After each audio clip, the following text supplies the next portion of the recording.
Hello, everyone, and welcome to Think Like a Dog podcast, hosted by Andreia and Millie Travis. In this podcast, we discuss how to build the best relationship with your dog. From rescues to reactivity, we'll cover it all.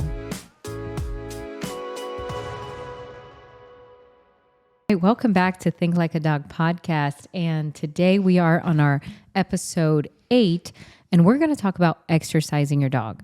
And I feel like this is going to be a whole lesson for me because we didn't really get there yet. You know, they get really good exercise when they're in day camp. And I feel like that kind of takes a weight off my shoulders in a way. But this is going to be a lot new information for me too. Yeah, This is actually, I set this up to be an intervention for you. So I'm just kidding.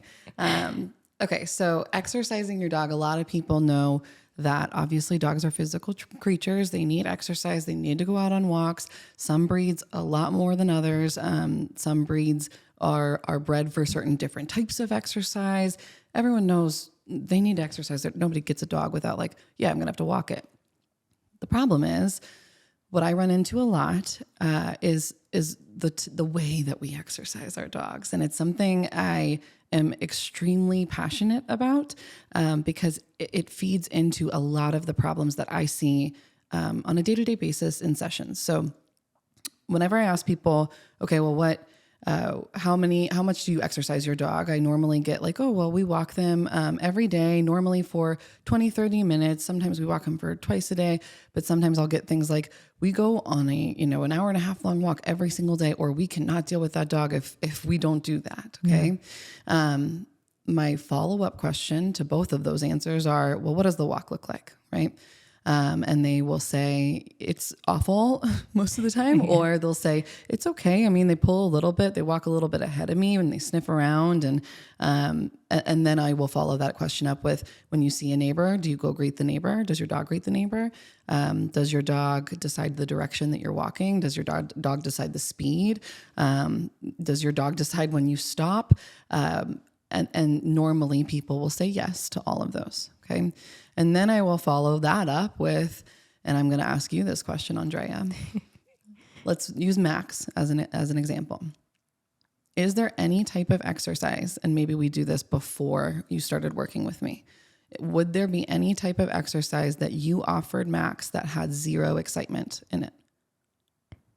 No, it really didn't. I mean, Max he sees me and he feels like he needs to find a ball because that's fetch time. Like, I'm a fetch instrument.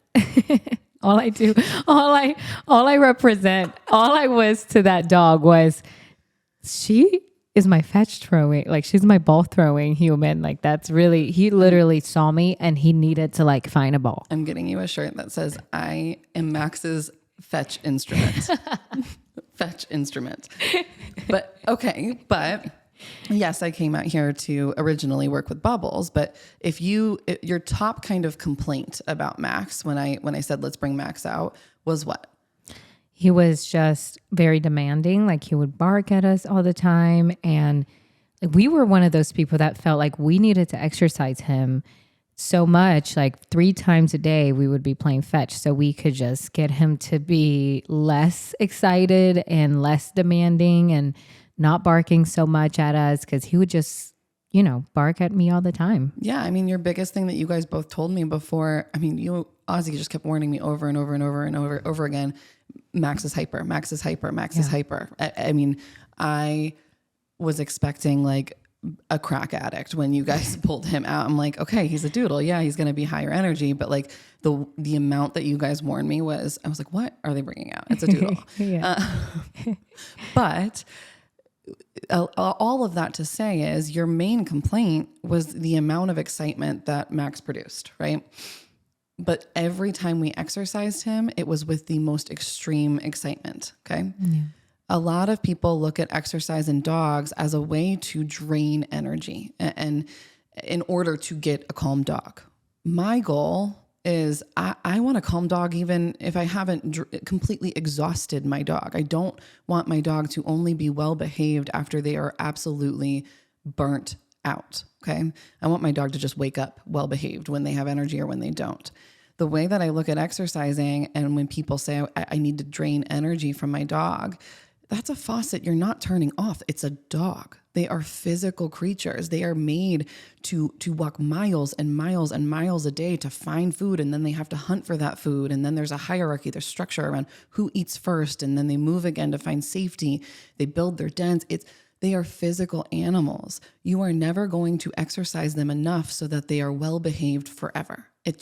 You're never going to get there. What's going to happen is you are going to build stamina over time. You are going to create an athlete. You are going to create a dog who wakes up, expects excitement, expects to be stimulated in some way, shape, or form, whether it's mentally, whether it's with a ball, fetch, whatever it is, expects to do something at every single moment.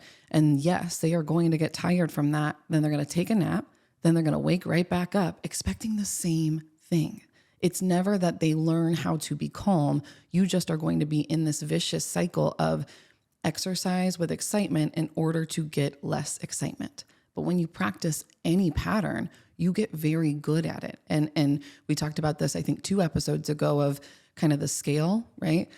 Yes, we are exercising our dog, which is good for them. But if I only ever play fetch with my dog, especially if fetch is without any rules and it's just, chaos, that's a pebble on the side of my dog is practicing excitement when my goal is less excitement. Yeah. And that's what you really learned. What we really learned with you is when we started working with Max, one session that we had, you said, you can have a structured fetch game with Max where you're showing him how to respect you and how to acknowledge you. And you're also having fun with him. So that also helps so much, because before I would pick up the ball and he would go for my hand. He would try to get the ball off my hand immediately. So I had to immediately throw it.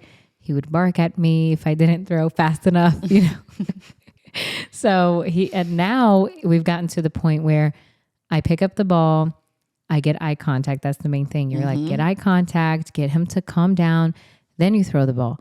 We haven't experienced, and plus he's going to day camp too. So he's learning so many important skills at your day camp.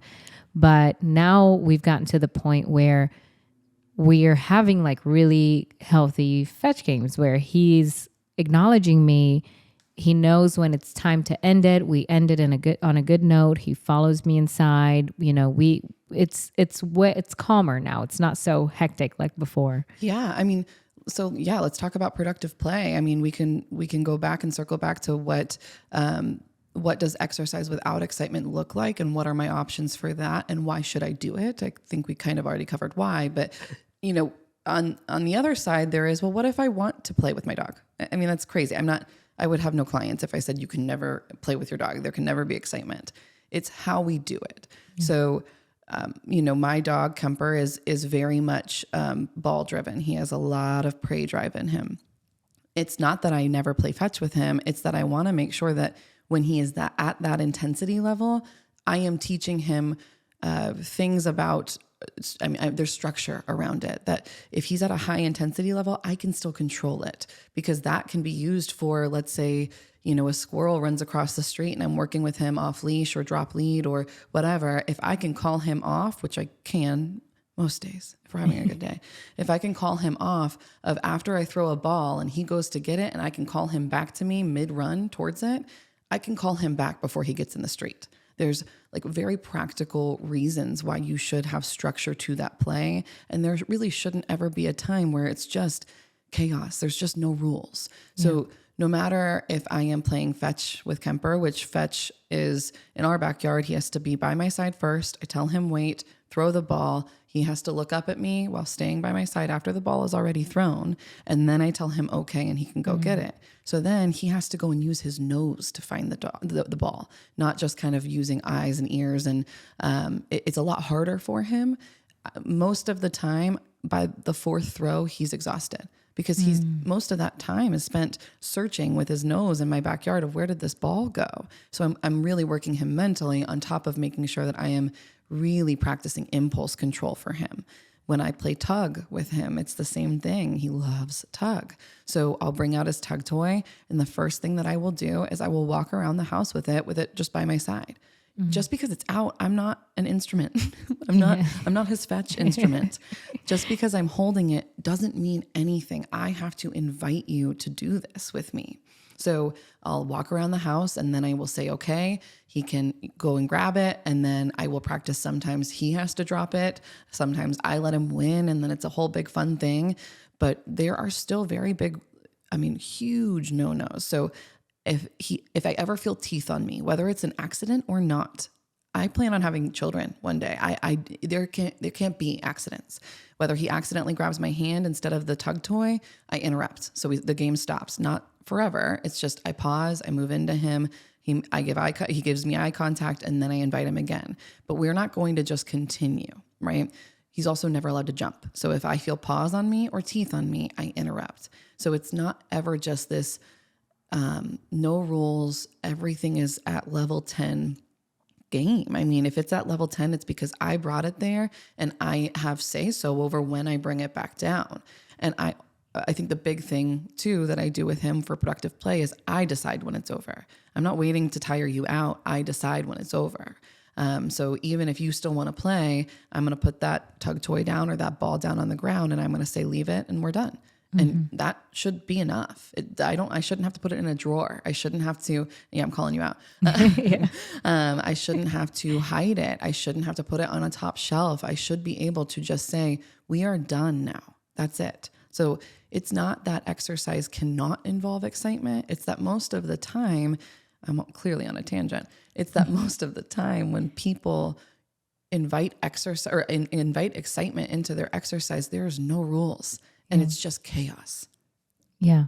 And it was chaos for us a long time. And I need to do that too, is getting Max to wait before going after the ball. That would be awesome. Because like you said, when they use their nose, it tires them out so much faster. Oh yeah. And it's especially fun if you ever can find, if your dog is off leash trained and you have reliable recall, that's important. If you go to a field that has really tall grass or high grass, throw it in there, and it's a lot harder for them to search for it.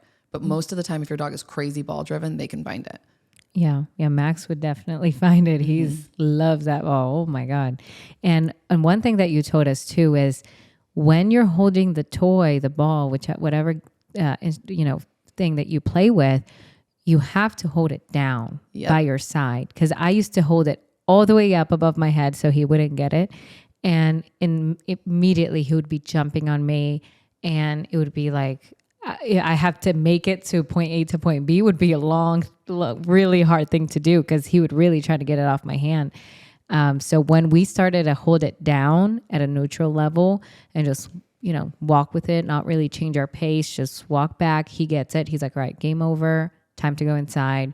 So that really changed too. Oh yeah. I posted something about that on Instagram on our story, on the Mirror Image Canine story of one of our day camp assistants holding a dog and walking into the campground area where we have our day camp. If you're holding something, the higher up that you hold it, the more drive that you're building in the dogs on the floor to go and get that. The second thing is, if you remember that video that you sent me of you walking out the first fight with Bubbles and Max, you were holding the food above your head, right? Mm-hmm. So the higher you hold it, not only the more drive you're building from the dogs on the ground, but you're also kind of showing them that you don't actually have true control over this item. So if I walk into our pack of 20 dogs in day camp, and let's say, which I have done, let's say I want to eat something. I walk in with, food right here. I'm not holding it up. I'm not holding it down. And I'm just expecting these dogs to understand that this is mine. And if they don't, I show that and I enforce that through spatial pressure. I should be able to put a ball down, food down, whatever I want to put down in the middle of a ground of 20 dogs, which we practice this all the time, and nobody gets it because it's mine, right? Yeah. I'm claiming that resource first. And in order, before I ever start level 10 play or even level 2 play, I have to make sure I can do level 0 play. And so going back to, everyone wants that kind of happy dog, what we consider happy dog, playing and having the best time, or, either with another dog or us or playing tug or whatever. In order to get there, you have to first be able to bring that tug toy out and your dog doesn't maul you, not viciously, but you know what I mean? Like your dog doesn't jump on top of you. If I can't walk around with Kemper's favorite toy in my hand without him going insane, we're not playing yet. That's step one. Same thing with the leash walk. If I can't put the leash on you without you going insane, this is where we work, because I've already started the exercise. But clearly I'm setting the tone for something that I don't actually want to follow through with, right? If I'm struggling to get the leash on my dog, if I'm struggling to walk around the house with a ball in my hand, then that's where you work before you ever even throw that ball, before you ever put that dog or the ball down, or you introduce the tug toy to your dog. If you can't teach your dog how to be at 0, you have no business being at 10. Now, when you are introducing a toy, or when you really want to, like, for example, when Kemper, if you feel any teeth when you're playing, and you talked about using spatial pressure, that's really important in play. I feel like a lot of people say, okay, that sounds great, but how do I make my dog stop going for the toy when it's in my hand? How do I stop play? It's all about walking into them, right? And that's a really big. Yeah. And if you haven't practiced spatial pressure a lot, and maybe your dog isn't very good at it yet, or at least you're not very good at it yet or aware of it, a leash is there to sort of help kind of guide them away from you. But the important part of it is that your energy has to shift. So I can be going from like, yeah, get the tug toy, get the toy. And then all of a sudden I feel teeth on me. Yes, accidentally or not for some dogs. And then I'm going to stand up, get very calm. Yeah, you're not angry with your dog. And then your energy shifts. It's serious now, right? You're interrupting something. It's not play anymore. But if you do that and you're still kind of like giggling, or you're not sure about what you're doing, your dog's not going to take you seriously and they're going to go for the tug toy again. Dogs can sense your energy. They're so sensitive to your energy. So you can't pretend to be calm. You can't pretend to be confident. You have to be. You just have to really shift into that different mindset. And when you start to play, I feel like that was really important for us, is that I had to be more aware of our playtime. I had to really pay attention to the way that he was, acting during play. So I didn't let anything slip. And then it created like an unbalanced relationship again, where he's thinking he can get away with the same stuff as before. So when you are teaching your dog how to have a really good time playing with you and how to exercise without excitement, the first thing is teaching them how to do nothing, right? And that goes back to place work. I mean, it goes back to everything. It goes back to, structure, rules and boundaries, exercise without excitement. It is the basis of all of it. So, for example, at our day camp, most daycares are going to be, you're going to look in the window and you're going to see a lot of dogs playing, especially in the morning at really high intensity levels. We're going to have an episode all about day camps and what to look for and red flags, green flags, all of that. But that's not necessarily a bad thing, as if you look in the window and you're going to see a lot of dogs kind of going crazy and at high level intensities in the mornings at a different day camp. The difference is that at ours, we take dogs that struggle with social skills. So we take dogs with a history of reactivity. We are working those dogs around our pack. They're there for day trains and not day camp, but we're really trying to teach them healthy skills. And if we don't prove to them that we have control over that room, they're going to, okay? On top of, let's say that I have 2 very happy-go-lucky dogs that are maybe puppies and they love playing with each other, but they take it too far. Something happens, somebody gets their feelings hurt, whatever, and then all of a sudden there's a fight. At our day camp in the morning, you're going to see a lot of dogs pack walking. You're going to see some dogs sniffing around really calm, and then you're going to see some dogs on treadmills, and you're going to see some dogs on place, okay, or in the crate, okay? The entire point is that I am not ever going to teach a dog how to socialize and how to play with another dog until I can teach them how not to. That is so important to me, especially with our day camp that we run. If I can't bring a certain dog into a pack of dogs without them trying to play with every single dog, then I can't drop your leash. I can't, because I then don't have control over you, right? And if I don't have control over you, the pack is then forced to have control over you. And dogs use their teeth to make decisions, to enforce what they want. I use a leash. I'm a much better option for you. But I think that is probably the harder part about running a structured day camp. It's not that we take dogs with social deficits, let's say, dogs that have a history of reactivity around other dogs, the hardest part is the happy-go-luckies that have the expectation of when they see another dog, we play with the dog. And if I can't turn you off, I'm not turning it on ever. I'm just not until I can really make sure that neutral and calm is your go-to. Because nobody comes to me to build an excited dog. People come to me because they want their dogs calmer, but then they raise excitement through play. And the only exercise that dog ever gets has so much excitement in it. And then they say, can you make my dog calmer, when all they have been practicing day in, day out is excitement. So, people really want to exercise their dog, get them tired. Maybe they're working all day and the only thing they think about is, let's go to the dog park next door and let's get you tired. But like Millie said, if you can't get your dog to a point where they know that there's structure in your play, the first thing is a structured walk, right? Mm-hmm. That sets the tone. Because when we started doing structured walks with our dogs, like when Rusty first got in with us, from the first day he came in, because he was so anxious, he had so much anxiety, I was just walking him around the yard and I was trying to keep him right by my side. We were just taking walks and then he would be drained after that. Oh, yeah. Oh, and it would be very slow walks, just in circles. Sometimes I would just go circles all around in the pavement and he would be completely drained. Yeah. So that's also really exercising your dog, is structured walk. Step one. That is your core of your exercise without excitement. Now, let's say you got Rusty home and every day for excitement, you let him just run your whole property, right? I mean, like kind of like Kane does, right? Yeah. And every single day maybe the first day he had probably about 10 minutes in him before he got really tired. By now he would need to run that property for an hour, right? Yeah. In order to actually be calm, because every single day you are building up the stamina for how much excitement he can take. You're making him an athlete. But let's say what you have been doing now is, what you have done from the very beginning with him, which is structured walks.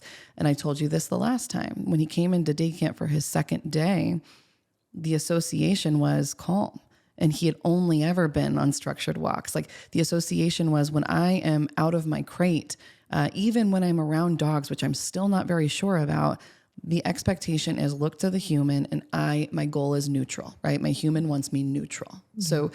So then it's a lot easier to get him from level 4 when he walks into that room, because yes, he does have a feeling about those dogs, back to a level 1 or a level 0 than it would be if you were, exercising him with tons of excitement. But on the other hand is Max, right? Even when you were exercising Max with tons of excitement, he still walked into the day camp calm. Not because you had drained him, but because the expectation was, when you walk in this room, you need to be neutral. Mm-hmm. And it feels good for dogs to be neutral. And that's a whole other topic. But dogs don't like chaos. It feels good to be neutral. And it feels good that when excitement does happen and intensity levels do raise, that there's somebody else in control of that. It's not up to them. And I used to take Kane to dog parks. And there's a huge dog park about 20 minutes away from us. And all the dogs are off leash. All the dogs are running around. Nobody has control over their dogs. And there are times during the day where it's packed out. And I would think, okay, I feel so bad. Kane looks bored. Let's take him to the park. And honestly, he would be more stressed out than anything. Mm-hmm. Now that that know more about body language, I can tell how stressed out he was, because first, Kane is not so great around random dogs. He has a little bit of lack of confidence in certain things. And once we learned about that, we've never again took our dogs to dog parks, but that's a whole different episode too, parks. Oh yeah. But it's so important to learn the structured walk with your dogs first, and learning that they do like calm. When our dogs go to the day camp and they're calm all day, they're exhausted in their ride home. Because we've set the tone. Yes. We've told them calm is what we want, and then we give you a calm dog when we hand them back to you at the end of the day. Yeah. At other day camps, or let's say you go to the dog park, you might walk your dog back into the house and they might be tired, but then they're going to wake back up expecting that same amount of excitement. I cannot tell you how many times I have started with a client when they've gone to a dog park. And I mean, there are some clients that I've worked with that go to the dog park literally every single day in order to live with their dogs in a way that is okay for everybody, that they don't annoy the crap out of them, right? But then when I say stop going to the dog park, start whatever amount of time you were taking to go to the dog park, start your structured leash walks. Now these dogs they come back in and they're calm. They come back in and they lay down. And then when they wake back up, they're not like, hey, let's party again. It's cool. We were calm before, so we're going to be calm after.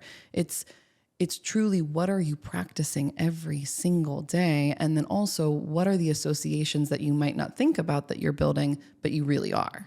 With structured walks, can you make just some quick points, just if people that are just listening in, how would that look like? Yeah. So we're going to do, once again, a whole episode on the walk, because it is the most important thing that you can do with your dog correctly is a structured walk.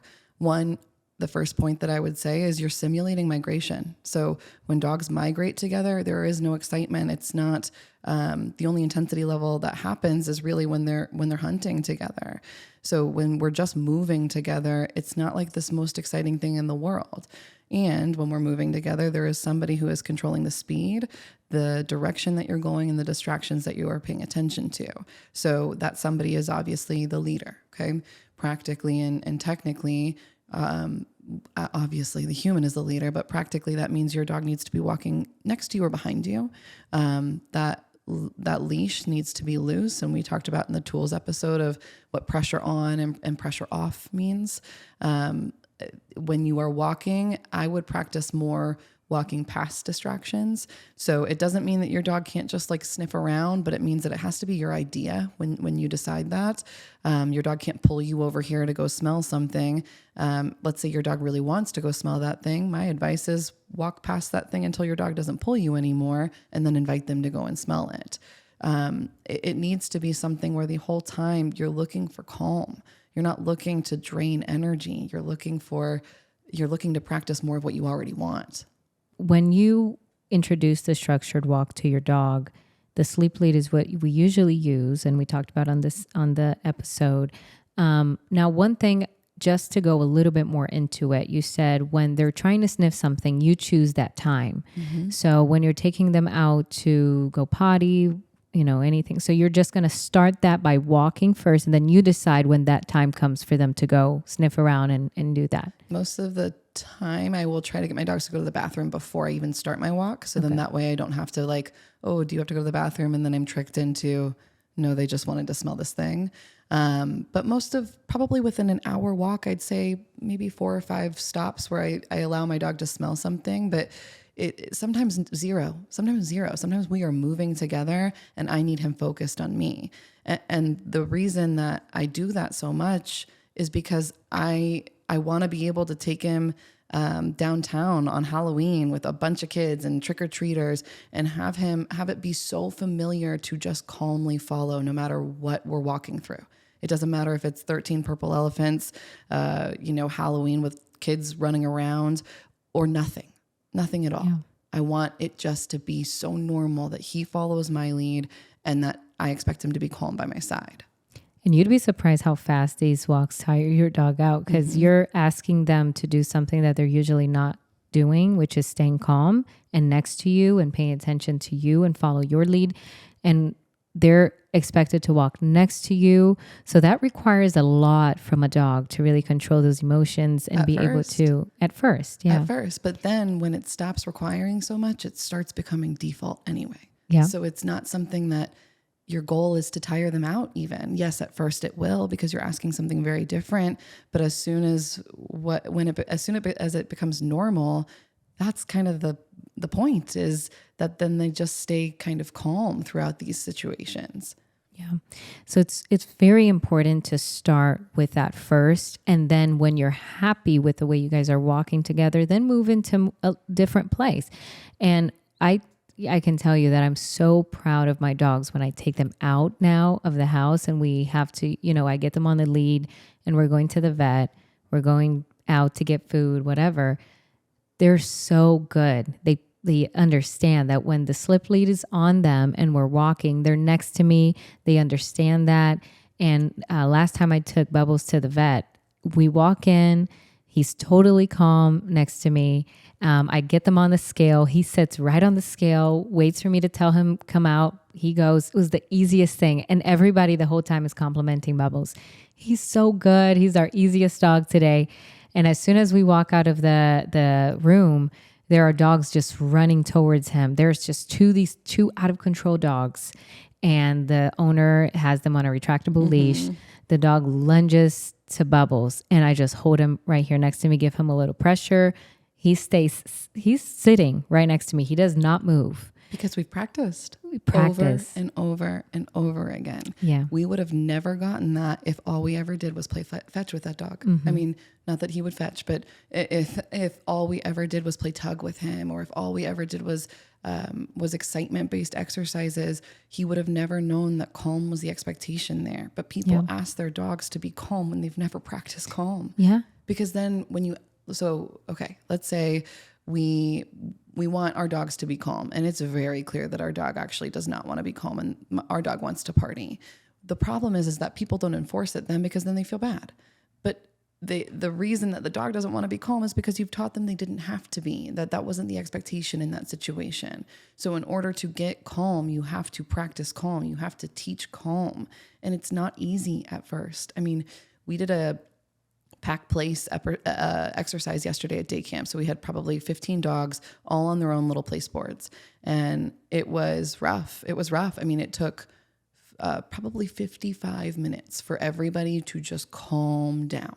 And then there was 5 minutes of true calm, but that was one, yes, work for them. And two, I know that the next time we do this, it'll be easier, because we've practiced it once, right? And then the third time we do it, we've practiced it twice. So now asking these guys to be calm is going to be easier and easier and easier every time. It's not something that gets harder. It's something that gets easier. Yeah. But there's so many ways that you can exercise your dog without excitement. The walk is absolutely at the core. But let's say, I don't know, like you broke your leg or it's pouring rain.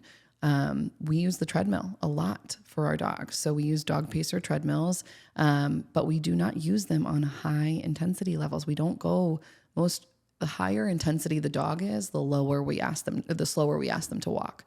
So our really, really, really high energy dogs, we have them on a 0.5 speed, and we really want them to slow their brains down. I want them walking like slower than they would just normally, just walking around the room. The whole goal is to get them really used to being calm and a little bit of a slower mindset.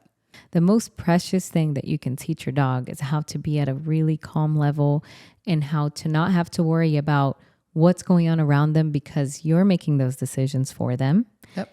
And on top of that, you're teaching them how to balance, how to be a balanced dog. I mean, I have pit bulls and Bubbles. As soon as we walk in the room, if we have a smaller breed next to us, or a person that's not really a fan of pit bulls, they're going to give us a side eye. But as soon as they see how calm and collected Bubbles is being in that room, and he doesn't care about your dog, he's right next to me, I can't tell you the look they give me. It's just kind of like, I knew they were judging the whole time, but then when they look at their dog's out of control, and my dog is completely calm and in my control, they kind of just give me a little smile and walk away. You know, it's just a really rewarding feeling for you as the owner to see your dog get to that place where they're able to be calm. Especially pit bull owners. Like you have to do, and it's not fair. Believe me, it's not fair, but you have to do extra work to make sure that your dog is an ambassador for that breed that, you know, is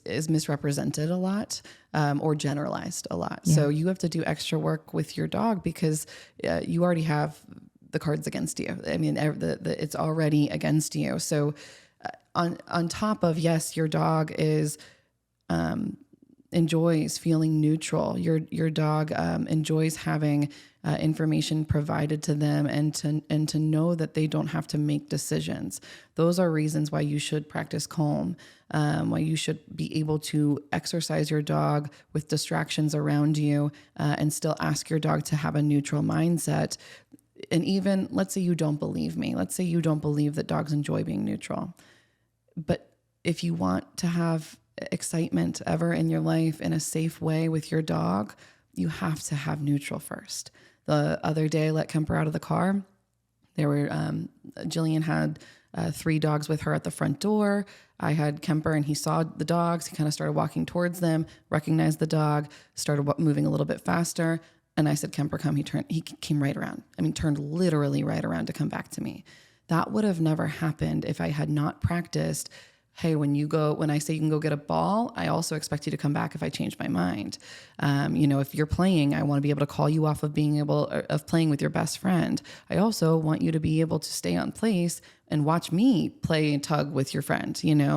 I want you to be able to walk with me around a park, around a festival, a Halloween night. It doesn't matter. All of those things made it to where I can call my dog off of anything, made it to where I am believable when he has a more exciting option, right? Yeah. There's always going to be something more exciting than you.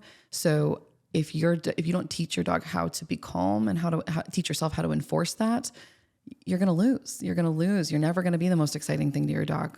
I mean, toys exist, food exists, other dogs exist. You're always going to be set up to lose eventually. What matters is that you're the safe space. Yeah. And, practicing calm with your dog is just like Millie said, it just gets easier. So it's building blocks that is helping you get to the point where you can have more excitement with your dog and you can have more experiences and you can take them out. You can go out to eat, that you can have them by your side. And me having so many different dogs and personalities, they all require different things. Like Max is a lot more high energy. He's a big doodle, 80 pounds, whereas Bubbles is a little bit lower energy, just falls asleep randomly. I mean, Bubbles has high intensity and 0 stamina. Yeah, that's stamina at all. I mean, you can work that dog for 60 seconds and then he's asleep. Millie has a video on her Instagram where she's working Bubs and out of nowhere he just flops over and just 20 takes times it out. in a row. Oh, just like in the same day. Mm-hmm. So your dog requires different things from you, different information. And you just have to be able to start first at home. And like Millie said, when it's raining, you just practicing place work with them indoors. Or even if you're bored, practice structure around the game of tug, practice, you can practice nose work things. You can practice, little kind of obedience commands, but asking them for a lot of impulse control. One of my favorite games, I don't know if you call it a game because nobody wins or loses, but one of my favorite exercises is going up and down my stairs and making sure my dog's front paws are on the step that my feet are. Never the next step, never behind me, but like really precision leash work. I love doing that stuff when it rains because it wears him out. On top of it teaches something I eventually want to use, which is no matter if I take a half a step or whatever it is, you are right by my side. Well, I think that we covered a lot with this episode and exercising your dog, and we're going to go a lot more into it later on, talking about the structured walk in more detail, because that's a really big one. But in the next episode, which is episode 9, we're going to talk all about puppies. And Jill will be joining us, and she does our puppy classes. She's my puppy guru. Yes, and I think that's going to be really fun, especially coming into the new year. Many people decide to take that step. So it's going to be a big episode. And Jill, all she does is puppies, which is really fun, to work with puppies. But there's so much to it in that beginning stages of a puppy's life that's going to set them up for success or failure. Yep.